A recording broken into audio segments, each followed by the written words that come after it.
Hey there guys, Shane here, Fugatech 3D Printing, and today I'm going to check out the Creality Ender 2 3D printer.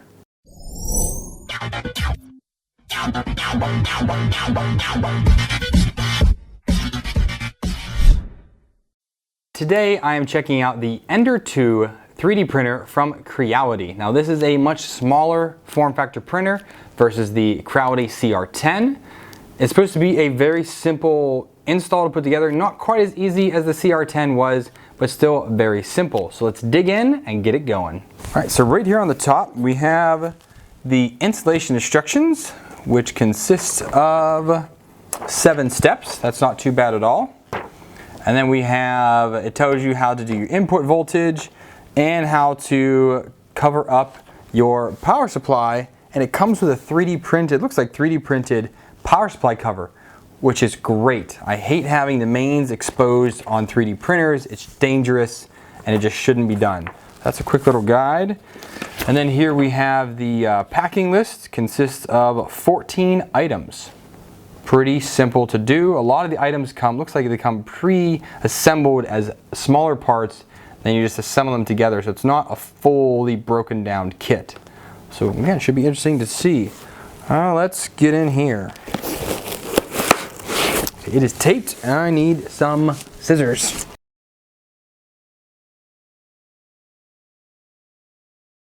Alright, so we have one small piece of foam on the top that's taped down. And then we have all the parts in their individual little compartments, which is really nice to see. Some more foam. Alright, so we have some PLA and a Ender 2 little USB to micro SD adapter with a little SD card in there. We have tools, zip ties, flush cutters, timing belts, screws, nuts, bolts, all kinds of things in here. All right, and then again, all the different parts in here, just kind of in there. We have the spool holder, the power supply, which is a small form factor, and I take it back. This is not 3D printed. This is vacuum formed plastic. Very, very cool. So this is a, let's see if it says on here, a 12 volt, 20 amp power supply. And again, it does 110 or 220. It has this great little cover for it. I like it so far. So this, we have the build plate down here. So this is a small, I believe this is a 140 by 140 millimeter plate, somewhere around there. It doesn't really say anywhere what it is. I actually don't even know. Circa that, and has a plug lead on here, so that's good to keep it nice and sturdy. And they give you a little build plate sticker to stick on there eventually. We have one motor, and these are very small, almost pancake NEMA 17 motors with the T-nuts already on them. This looks like the Z, this is probably the X or Y. Then we have a whole bunch of cables in here. Oh, okay, we'll miss that one in a second here. Here we have okay, so this is going to be the X and the extruder motor. So this is going to be using a Bowden style setup. Again, small stepper, but the extruder has a much larger NEMA 17 motor on it.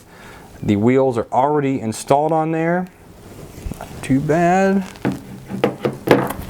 We have the power supply, which is already has insulated spades on it, or the Y, and it tells you which one, so neutral, ground, and line, which is great. A lot of people don't know what the blue and brown mean if it's not like black and white for US standard, or red and white, red and black, either way. They gave me a UK plug.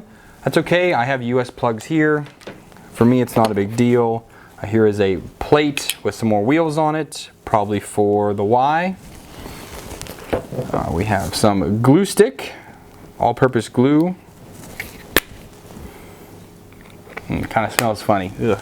It's not Elmer's glue stick. We have the same style of spool holder that came on the CR-10, which is basically this almost like Durlin type of plastic that has been threaded down. I have the same putty knife as they had in the other one, and then we have a nozzle cleaning needle deal for it as well. And then this looks like to be the whole lower assembly. Oh no, okay, we have the threaded rod. I'm sorry, not threaded rod, this is a lead screw. And then we have some 2040 extrusion. And oh, okay, it just comes out as one big chunk there. And then we have, looks like to be the bottom of the printer here. And then an end stop. What am I missing? Oh, there's a whole bunch more stuff in here. So a 2020 piece of extrusion. The X limit switch, this one's labeled, oh, this is labeled too, the Y limit switch. And there's a few more things in with that, but this box is now empty.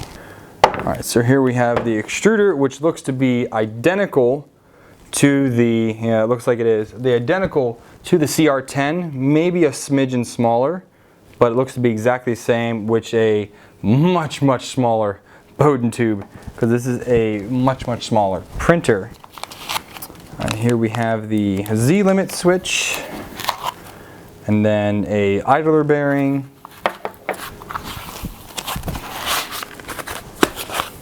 and then another idler, two different towel setups there, and then all the cables are already run into this control box, and this is actually the base of the printer right here.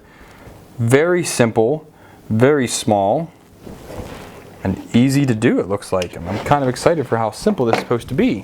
Get out our handy dandy instructions right here, and we'll take a look at it.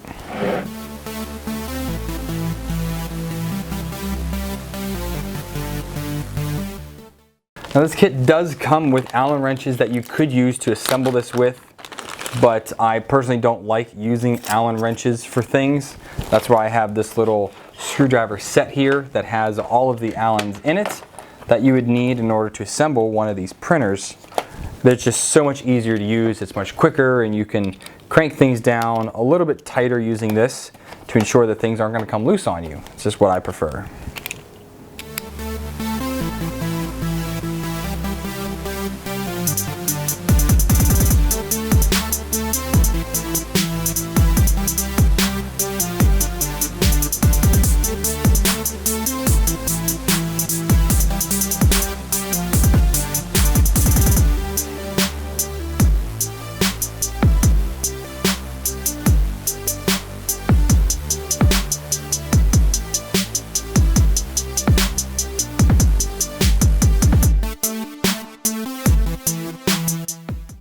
So it's really nice that a lot of these bags are labeled. So we have the hotbed screws, Z-axis screw, filament holder, a screw pack, some M3x4s, and the timing belts. So I do like how most everything is labeled fairly well so far, and it makes kind of building this really simple.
Alright, so now that I have the Y together, I have the X and the Z together, all I really have to do is slide this down onto here now.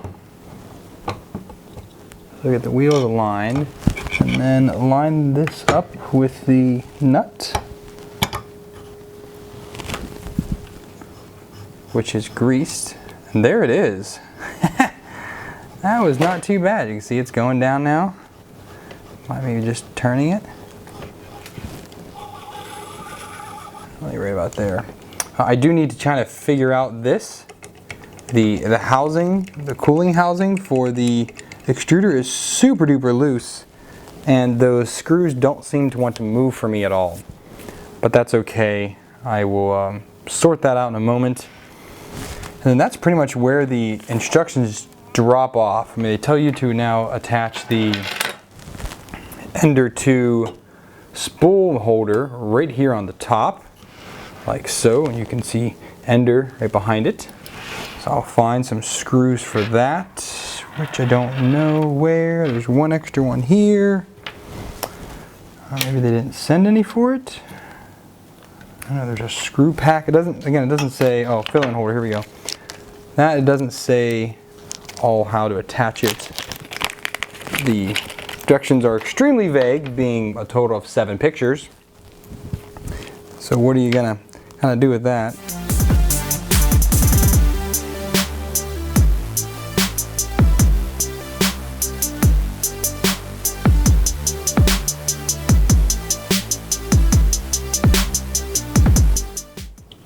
There, spool holder's on there.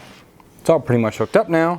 I'm gonna go ahead and do the cables real quick, which is same as the CR-10 that I really like here. Everything is labeled exactly the way it should be, which I like. Oh, I still have to put on the heated bed, which again, there is 0 instructions for that, but it's pretty simple. There's 3 screws and springs and nuts here, and then there are 3 holes. I keep dropping these doggone screws. So it's going to line up right around like that.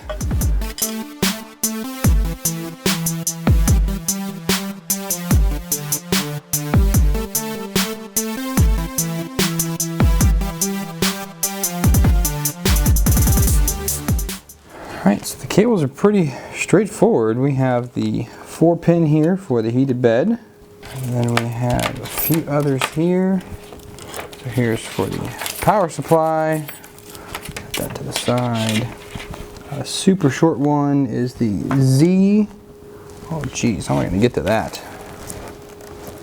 Probably should have hooked that cable up first. Yeah, I'm going to have to take that back off. That's okay. Here we have the Y, Z, and Y end stop. Take the Z off first. Go under the bed for these. You kind of really got to watch the way you do these cables, just because of how they're crossed. You don't want to get to your max height or your max X or Y and then it not be able to reach because of how you ran your cables. The CR-10 is exactly the same way, so you just got to be mindful of how you're doing your cables, and cable management as well. Come up in here, and then we've got a few here. So we have the X motor, which is here. We have the X end stop, which goes in there, and then we have the E extruder right there. That is my topmost cable right here. A little hard to see my black shirt, sorry about that. And then yeah, this Z, there's any way I'm going to get this in without fully taking this back off.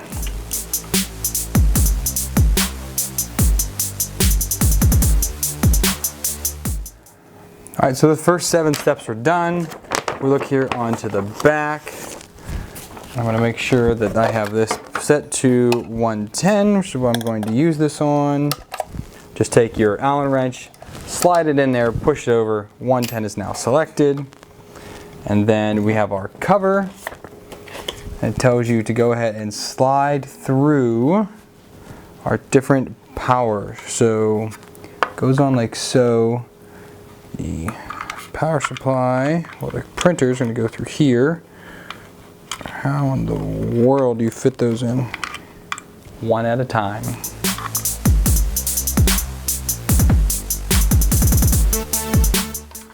And even the power cables, even though it's red and black, they're still labeled positive and negative.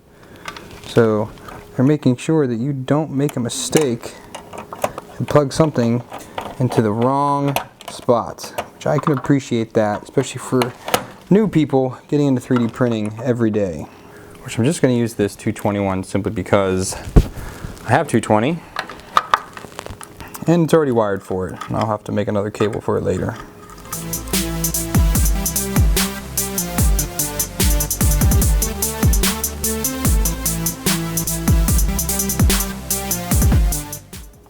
Please don't tell me I put this on backwards, which I'm really sure I just did. Oh, I did. Son of a gun. Well, I'm gonna redo these now because I put them in the wrong sides. Need to clean up a little bit, but here we are, about 30 minutes later. Got an assembled 3D printer. I do apologize, the black on my back. This bad shirt choice for this one. I mean, there it is. It was, you know, like I said, about 30 minutes to fully assemble it. Wasn't too bad at all. I think I got everything sorted out. I did reaffix the shroud cover here. I have the belts nice and tight, as tight as I think they should be at least. I do need to, right now, attach this PTFE tubing push fitting onto the extruder here. And that's, I think, the last thing I need to do. So in a second here, I'm going to power this up and let's see what happens.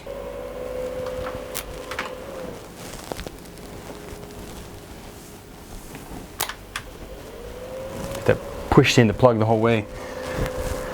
Here it is. All right, so had a little Ender splash screen on there. And it looks like we're in business. It's a very, very small screen, probably like 1 inch by 2.5 inches. And we're going to prepare, and we're going to auto home. That worked. That worked.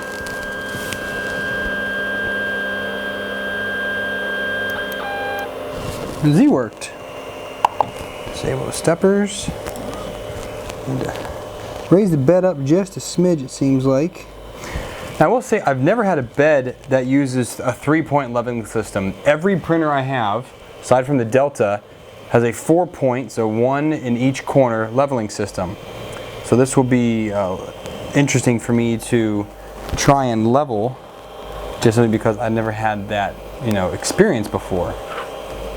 Let me find a piece of paper and get this level. I guess I could use this. It's a little thick, but it does the trick.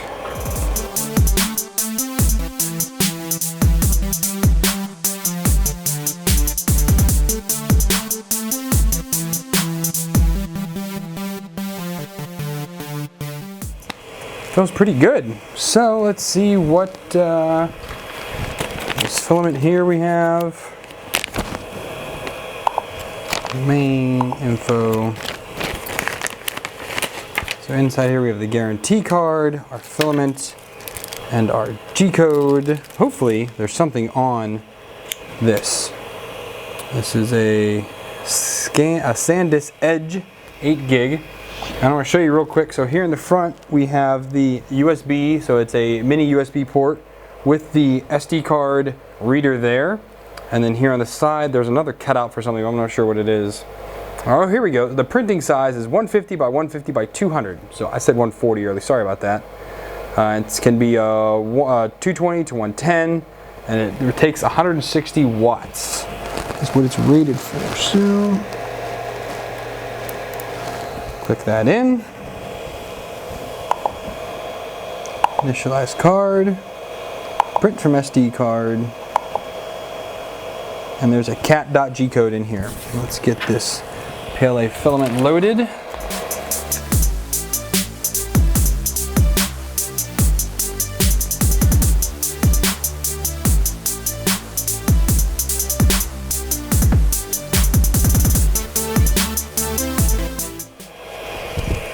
Okay, so I'm going to go ahead and print cat.g code.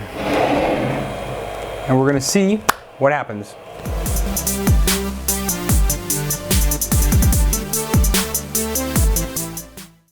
Okay, so here's the first print, and of course it didn't finish because you know what? There wasn't enough filament. For some reason, I keep thinking that they would actually send enough filament to finish the test print that's on the SD card. Clearly that is not the case again, but it came out really well. I was actually quite surprised that the model was printing so well right off the bat. So I went ahead and loaded up some other PLA, and this is Fugatech green PLA, and it printed marvelously. I mean, honestly, I don't think there's any blemishes on this. Like, it's supposed to have these little wisps in it because it has it in the other one. So I was like, well, let's just make sure this wasn't a fluke, and let's print a benchy. Now here's my first benchy attempt on Simplify 3D, and as you can see in here, my retraction settings are not spot on. So that was a problem. And I was like, well, instead of me trying to make one profile in Simplify 3D, let me see if I can go find one. So I joined the Ender 2 Facebook group and found a profile, and I got this benchy out of it.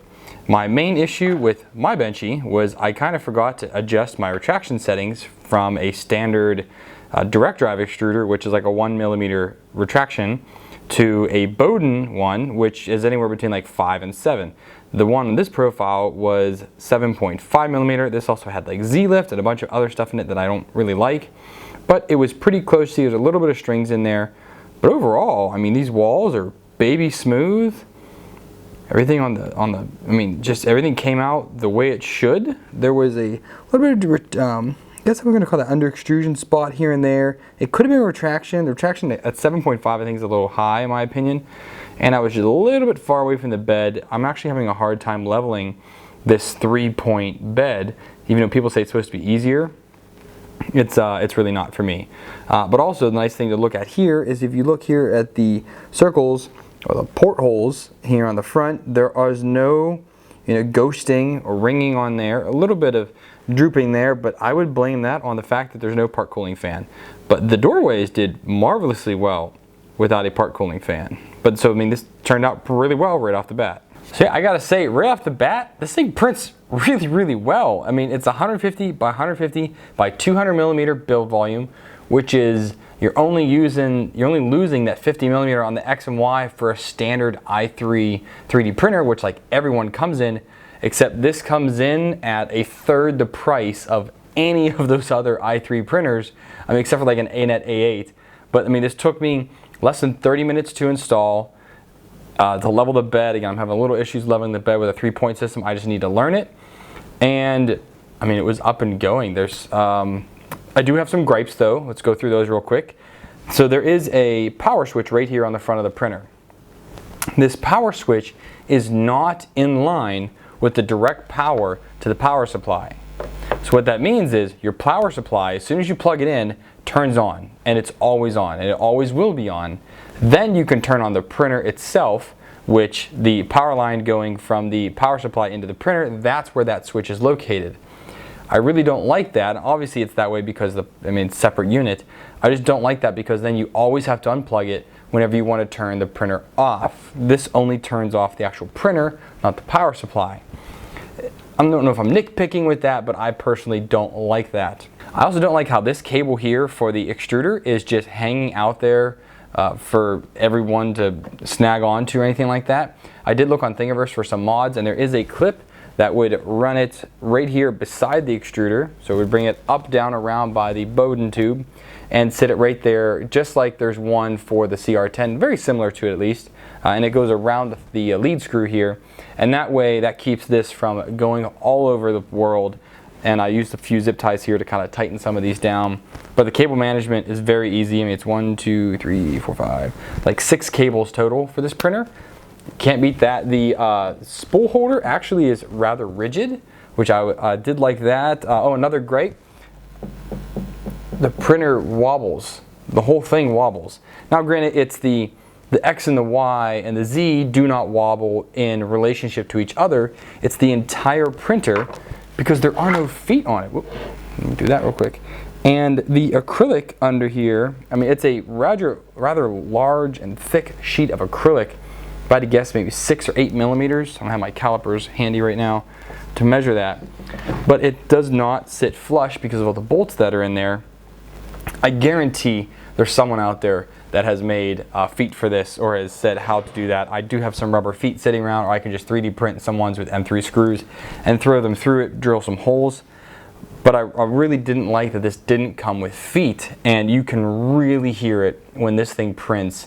It vibrates the entire desk because there is no isolation at all between the printer chassis and your surface. So unless you're printing on a rubber mat or a carpet tile or something like that, the reverberations from the printer are going to echo through whatever surface you put this on. I can't imagine if you had like a metal desk. That would just be brutal.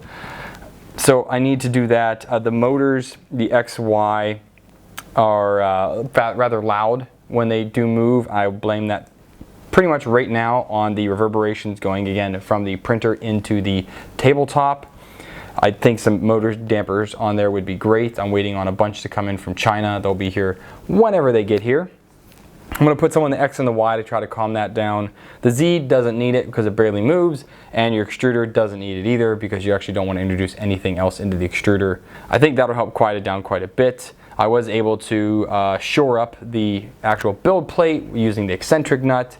I was able to finally attach on this front extruder housing here, which I would love to get rid of.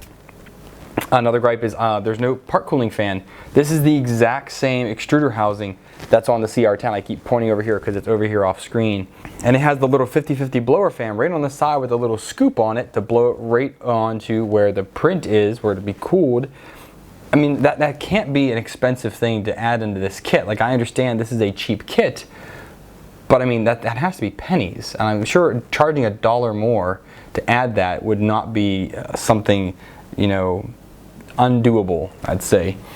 So far, I think it is a rather fantastic wee little printer. I'm going to do a lot more printing with it. Oh, and the build surface is like the Fugatech build surface, which I absolutely love. That just, it grabs everything and everything releases so easily off of it. And it's rather thick, so you don't have to worry about like scuffing it up.